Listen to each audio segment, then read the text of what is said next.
सभी को सुप्रभात, सभी को राधे राधे, नमस्कार।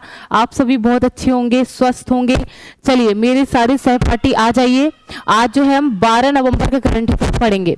संघर्ष इंसान को मजबूत बनाता है, फिर चाहे वो कितना कमजोर क्यों ना हो। मेहनत जो है एक संघर्ष, त्याग, बलिदान एक ऐसी कुंजी है।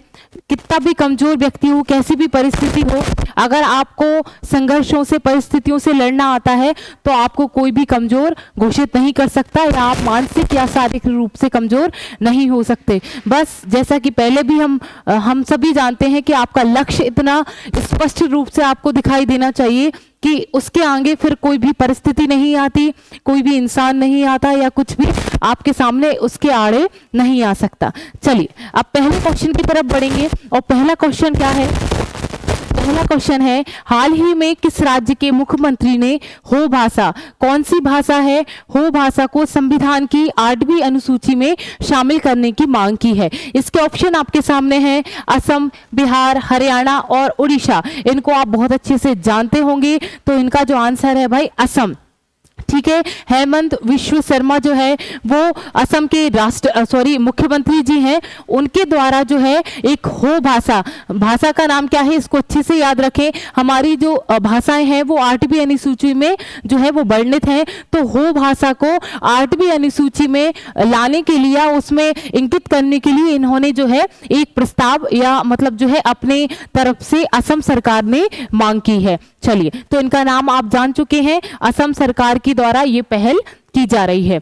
हाल ही में असम के मुख्यमंत्री का नाम क्या है? हेमंत विश्व शर्मा को हो भाषा का जो है वो 8वीं अनुसूची में शामिल करने की जो है उन्होंने मांग की है। हो भाषा असम, झारखंड, इसको अच्छे से पढ़ें। हो भाषा जो है वो कहाँ कहाँ बोली जाती है? तो असम, झारखंड, उड़ीसा, पश्चिम बंगाल के कुछ हिस्सों में जो है ये बोली जाती है। मुख्यमंत्री शर्मा ने जो है इसे संविधान की 8वीं अनुसूची, तो हमको एक क्वेश्चन यहाँ पे ये भी मिलता है कि भाषाओं का वर्णन जो है हमारे संविधान में किस अनुसूची में दिया गया है, तो हम उसका जो आंसर लगाएंगे वो 8वीं अनुसूची होगी। में शामिल करने के लिए केंद्र से अनुरोध किया है ताकि इसे बेहतर संरक्षण और बढ़ावा मिल सके। ये जो भाषा है उसको संविधान में वर्णन कर उसको इंकित करने का एक उद्देश्य ये है कि वो विलुप्त ना हो जाए और इसका संरक्षण जो है और इसका विकास जो है सतत रूप से चलता रहे। अब इसकी राजधानी का नाम क्या है? असम की राजधानी दिसपुर। मुख्यमंत्री हम पढ़ चुके हैं,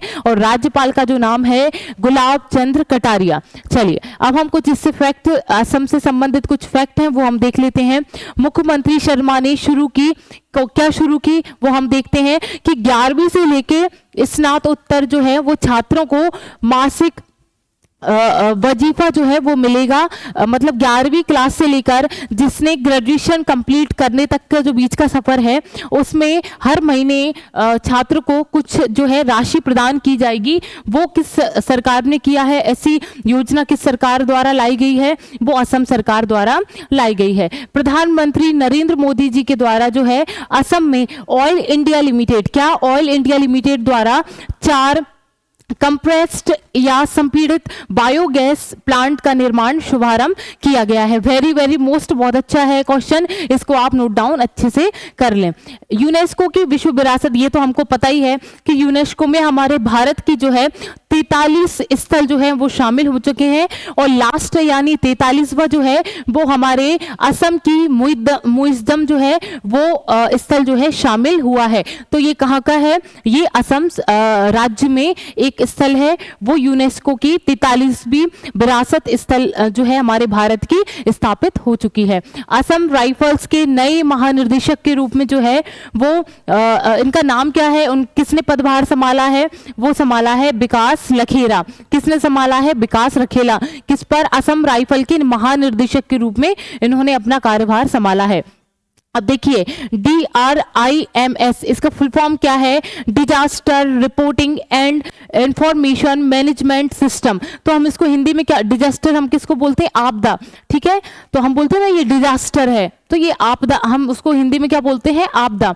आपदा रिपोर्टिंग एवं सूचना प्रबंधन प्रणाली। असम के राज्य परिवहन निगम ने भारत की पहली 100% इलेक्ट्रिक बाइक जो है वो टैक्सी शुरू की है, ठीक है। किसी भी आपदा से लड़ने के लिए, ये सब आपदा, जैसे ये एक संस्था होती है ना कि कोई भी आपदा आए उससे पहले हम क्या प्रबंधन कर सकते हैं, और जो आपदा आ गई तो उसका हम क्या उपचार कर सकते हैं, तो उसके लिए एक कमेटी बनाई जाती है, या एक जो है एक प्रणाली या सिस्टम बनाया जाता है, तो उसका नाम हमने अभी पढ़ रखा है। उसी के द्वारा जो है किसी आपदा से, जैसे कार्बन कितना उत्सर्जित होता है आप सभी जानते हैं, तो उसके लिए जो है इलेक्ट्रिक एक टैक्सी बनाई गई है असम सरकार के द्वारा। चलिए, असम ने जो है मुस्लिम विवाह और तलाक पंजीकरण अधिनियम 1935 को निरस्त कर दिया है। ये एक मुस्लिम विवाह एवं तलाक पंजीकरण अधिनियम जो है 1935, उसको असम सरकार ने निरस्त कर दिया है।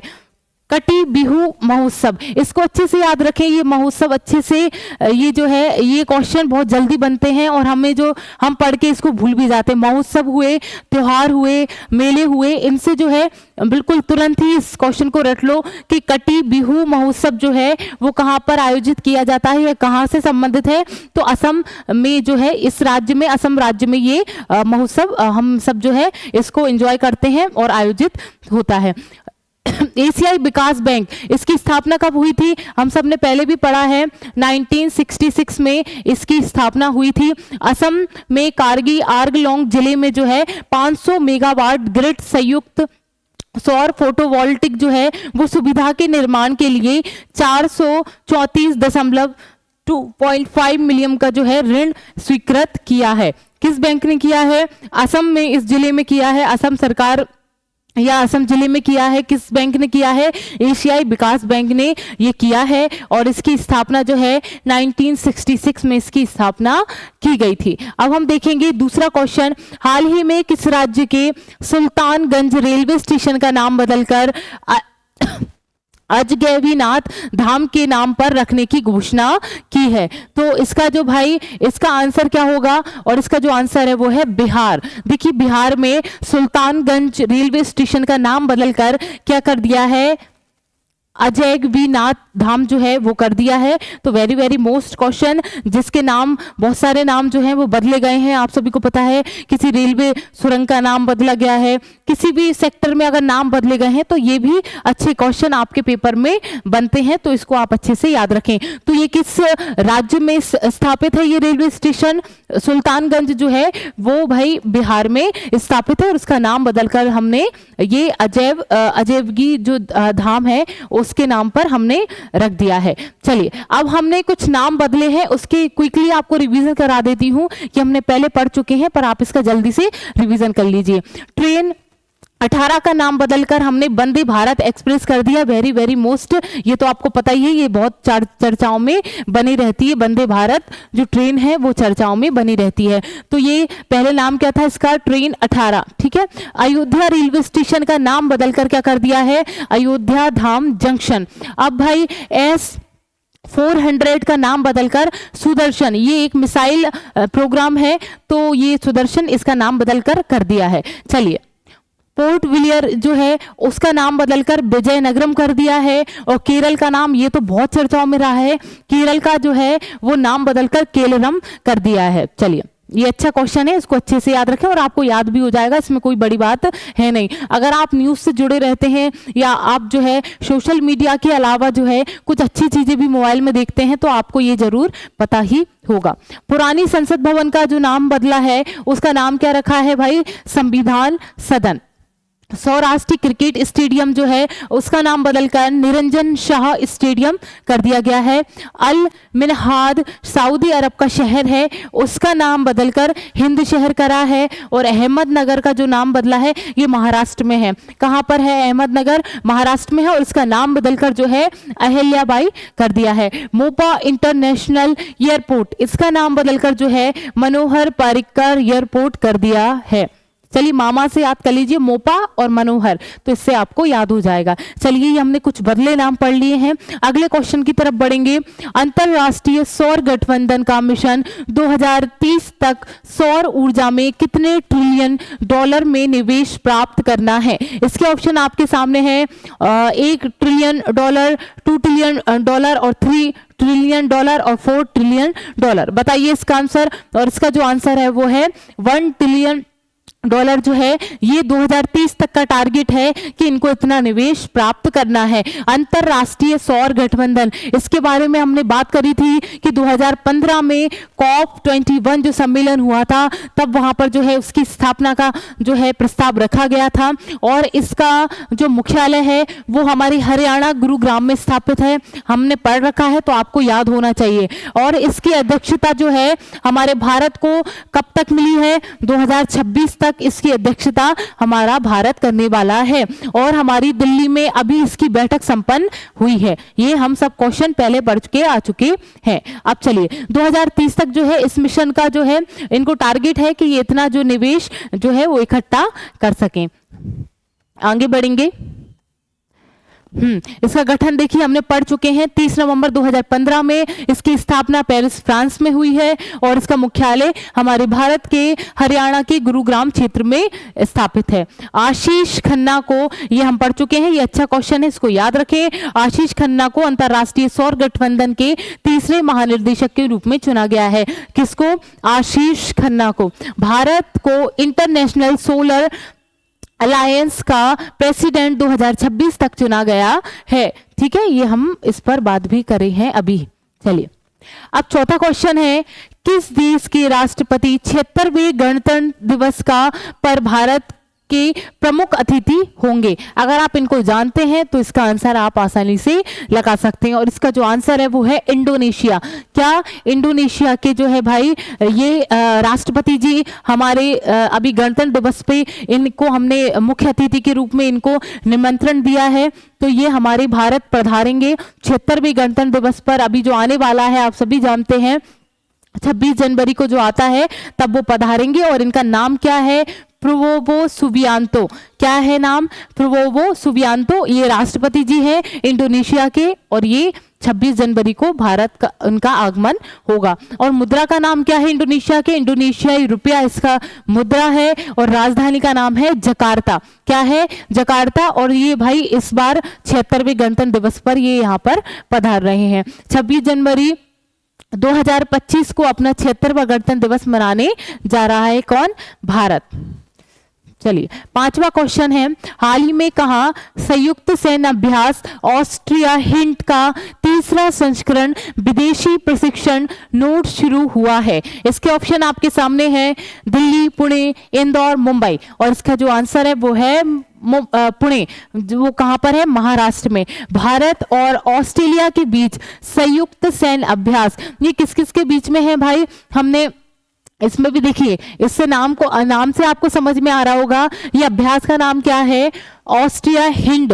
क्या है? Austria hind. तो ऑस्ट्रेलिया और हिंदुस्तान जो है ये तीसरा संस्करण सैन्य अभ्यास का कंप्लीट कर रहा है। कहां पर? पुणे में। चलिए, और ये कौन सा है? तीसरा है। आयोजन जो है वो पुणे में हुआ और 8 से लेके 21 नवंबर तक, 8 नवंबर से ये शुरू हो चुका है और 21 नवंबर तक ये चलने वाला है और 2 चरणों में इस अभ्यास का जो है आयोजन किया जाएगा। आगे देखेंगे, ये जो ऑस्ट्रेलिया से संबंधित हम रोज ही कुछ ना कुछ क्वेश्चन ऑस्ट्रेलिया से संबंधित आ ही रहा है, तो ये फैक्ट हम जो है कंटिन्यू 3-4 दिन से इन फैक्टों को जो है रिवाइज कर रहे हैं। इसकी राजधानी का नाम क्या है ऑस्ट्रेलिया का?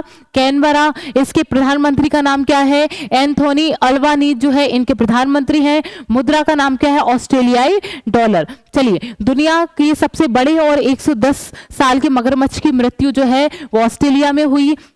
और भाई राइट टू डिस्कनेक्ट कानून ऑस्ट्रेलिया में भी चर्चाओं में बना हुआ है। मोनाश यूनिवर्सिटी के द्वारा जो है ये पहली बायोपिक आग जो है वो डेवलप की गई है।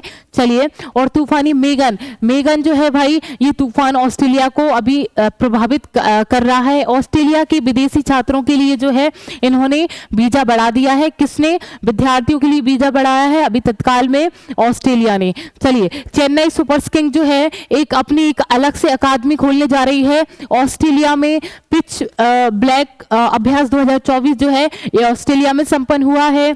ऑस्ट्रेलिया के डेक्कन विश्वविद्यालय इसने जो है हमारी गुजरात में एक संगठन खोला है, एक अपनी यूनिवर्सिटी या अकादमी खोली है। कहां पर? गुजरात में।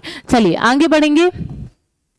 अब छठवां क्वेश्चन है और इनको तो आप बहुत अच्छे से जानते होंगे, ठीक है। ये नेशनल क्रश भी बन गए थे बीच में, ये आपने देखा होगा, इन्होंने स्वर्ण पदक प्राप्त किया था और इनकी वीडियोस भी आपने बहुत देखी होंगी।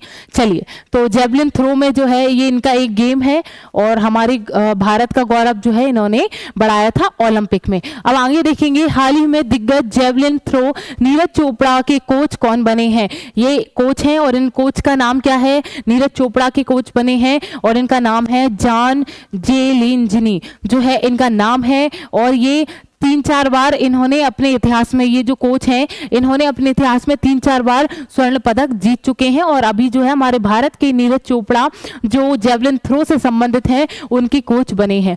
चलिए, भारत के दोहरे ओलंपिक पदक विजेता नीरज चोपड़ा ने जो है दिग्गज भाला फेंक खिलाड़ी जॉन लेजनी को जो है अपना नया कोच घोषित किया है। जॉन लेजनी एक चेक पूर्व ट्रैक और फील्ड एथलीट है और भाई ये 3 बार जो ओलंपिक में जो है स्वर्ण पदक ये प्राप्त कर चुके हैं, इसलिए इनको जो है भाई इन्होंने अपना कोच माना है। हाल ही में, अगला 7वां क्वेश्चन है, हाल ही में शांति और विकास के लिए विश्व विज्ञान दिवस मनाया जाता है। इसके ऑप्शन आपके सामने है, 8 नवंबर, 9 नवंबर, 10 नवंबर, 11 नवंबर। देखिए 10 नवंबर को जो है ये विश्व विज्ञान दिवस मनाया जाता है। कब मनाया जाता है? 10 नवंबर को।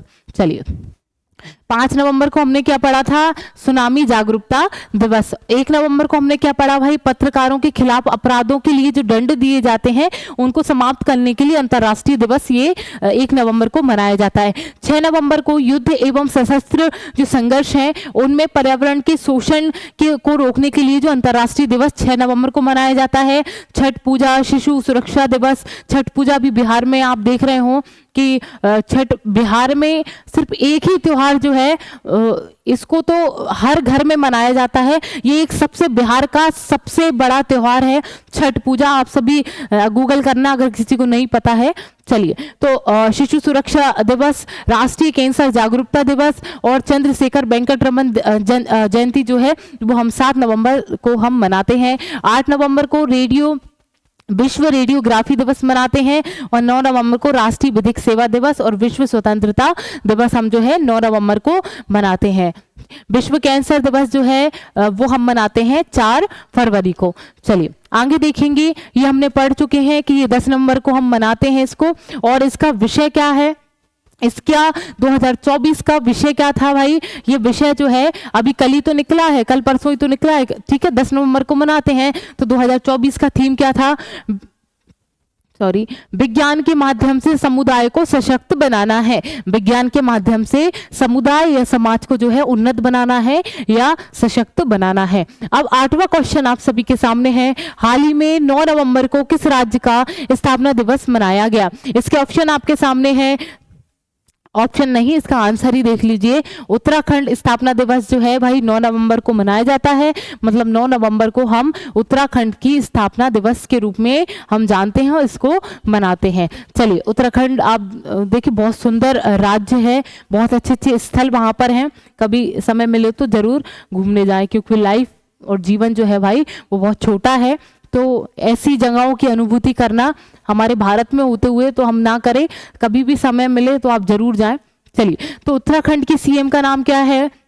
पुष्कर सिंह धामी। और राज्यपाल का नाम क्या है? Lieutenant general Gurmeet Singh. और जो है भाई इसकी राजधानी देहरादून और गैरसैंण जो है वो इसकी राजधानी है। झील कौन कौन सी है? 7 ताल। देखिए इनको बरबली पढ़ते हुए ना जाएं, कृपया इसको बहुत ध्यान से पढ़ के, याद नहीं करना है पर इसको ध्यान से पढ़ के जाएं। जैसे 7 ताल तो आप इसको याद रखेंगे भाई, 7 ताल, राक्षस ताल, नैनीताल, मालाताल। नैनीताल तो सबको याद होगा, राक्षस ताल, 7 ताल, मालाताल इनको अच्छे से आप नोट डाउन कर लें या इसको अच्छे से एक बार बहुत अच्छे से ध्यान पूर्वक इसको पढ़ लें।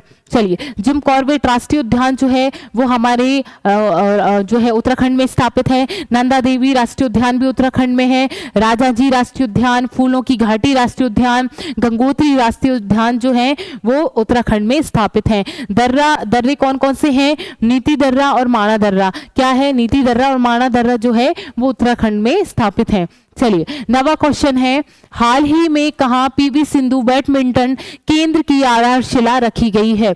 ये रही पीवी सिंधु, ठीक है। ये किससे संबंधित है? ये बैडमिंटन से संबंधित है। इन्होंने एक अपना एक केंद्र स्थापित किया है। वो कहां पर स्थापित किया है? वो है विशाखापट्टनम, आंध्र प्रदेश में। इन्होंने अपना एक जो है बैडमिंटन का केंद्र स्थापित किया है। और ये कौन है भाई? बैडमिंटन स्टार है। ओलंपिक में जो है ये पदक विजेता पीवी सिंधु ने 7 नवंबर को, कब? 7 नवंबर को विशाखापट्टनम, आंध्र प्रदेश में बाहरी इलाके चिन्ना गादिली गांव में PV Sindhu centre for badminton and sports excellent की आधारशिला रखी है। इसको आप अच्छे से याद रखें, ये अच्छा क्वेश्चन बन गया है। चिल्ला गालिदी गांव, कौन सा गांव है? चिल्ला गालिदी जो गांव है वहां पर पीवी सिंधु ने centre for badminton and sports excellence की आधारशिला पीवी सिंधु ने रखी है। ये बैडमिंटन खिलाड़ी हैं, ओलंपिक में ये विजेता बन चुकी हैं। इन्होंने बहुत सारे पदक जो है वो प्राप्त किए हैं। चलिए, तो ये जो है आंध्र प्रदेश में या विशाखापट्टनम पे खेलों को आगे बढ़ाने के लिए बैडमिंटन स्पेशल खेल जो है वहां पर ध्यान दिया जाएगा और उसको आगे बढ़ाया जाएगा। जो व्यक्ति खेल में बहुत अच्छा है, वो बालक या बालिका जो खेल में बहुत अच्छी है, उसको यहाँ पर प्रशिक्षण मिलेगा और आगे भविष्य के लिए वो इस गेम में और पारंगत होंगे। यह अकादमी एक मील का पत्थर परियोजना है। इसका उद्देश्य युवा प्रतिभाओं को निखारना और भारतीय बैडमिंटन को वैश्विक मानकों तक जो है वो पहुंचाना इसका एक उद्देश्य है। लास्ट क्वेश्चन है, हाल ही में कहां पहली डिजिटल जनसंख्या घड़ी खोजी गई है? इसके ऑप्शन आपके सामने हैं, उज्जैन, मुंबई, बेंगलुरु और हैदराबाद। बताइए इसका आंसर। बेंगलुरु कर्नाटक में जो है ये स्थापित की गई है। क्या नाम है इस घड़ी का? पहले डिजिटल जनसंख्या घड़ी। क्या है? डिजिटल जनसंख्या घड़ी बेंगलुरु कर्नाटक में स्थापित की गई है। अब इससे जो है आपको एक क्वेश्चन और याद आ रहा होगा, वैदिक घड़ी। क्या नाम है घड़ी का? वैदिक घड़ी। वैदिक घड़ी जो है वो उज्जैन में हमने स्थापित की है या उसको रखा गया है, वो उज्जैन में स्थापित की गई है। और जनसंख्या घड़ी जो है वो बेंगलुरु में स्थापित की गई है। आगे देखेंगे, देखिए भारत का पहला संगीत नगर हमने यूनेस्को ने जो उसको जो एक उपमा दी है संगीत नगर की, किसने दी है? यूनेस्को ने। वो किसको दी है? हमारे मध्य प्रदेश के ग्वालियर शहर को। अब देखेंगे भारत का पहला साहित्यिक नगर जो है कोझिकोड ये है। और भारत का पहला यूनिटी मॉल वो उज्जैन है। भारत की पहली अंडर वाटर मेट्रो ट्रेन जो है वो कोलकाता। और भारत का पहला ई वेस्ट इको पार्क जो है वो कहां पर है? वो दिल्ली में है। भारत का पहला डॉग पार्क वो हैदराबाद में स्थापित है। दुनिया का पहला वर्ल्ड क्लास रेलवे स्टेशन जो है वो भोपाल में स्थापित है। और दुनिया की पहली वैदिक घड़ी जो मैंने आपको अभी बताई थी, डिजिटल घड़ी, जनसंख्या डिजिटल घड़ी, वो कहां पर? वो बेंगलुरु में है। और दुनिया की पहली वैदिक घड़ी जो मैंने आपको बताया वो उज्जैन में है। और भारत की पहली सोलर सिटी जो है वो सांची में स्थापित है। चलिए, आज के जो क्वेश्चन है वो यहीं समाप्त होते हैं। इसी के साथ जो है वो मैं आपसे कल मिलूंगी। राधे राधे।